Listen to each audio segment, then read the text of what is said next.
لو انت طالب أو خريج في الجامعة ومش عارف تبدأ منين ومش عارف تحدد مجالك المهني، الفيديو ده ليك. شاهد الفيديو للنهاية وما تنساش انك تشترك في القناة الآن. ازاي تحدد مجالك المهني اللي انت فعلا شاطر فيه؟ انزل ندوات، خد كورسات، جرب حاجات كتير حتى لو كلها فشلت فيها مش مهم. المهم انك تجرب وانك تحط نفسك في حاجات كتير.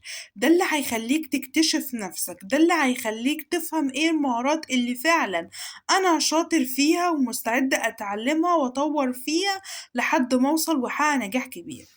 3 حاجات اسهلهم لنفسك. لو ال3 دول متوفرين في المهارة اللي بتعملها دلوقتي، اعرف ان فعلا المهارة دي هتنجح فيها. رقم 1، مهارة انا بعرف اعملها، مهارة انا مستعد اتعلمها، مهارة عليها طلب عالي في سوق العمل وليها مستقبل في ال5 سنين اللي جاي وليها دخل كبير. لو شرط واحد منهم ما تحققش من ال3 شروط دول،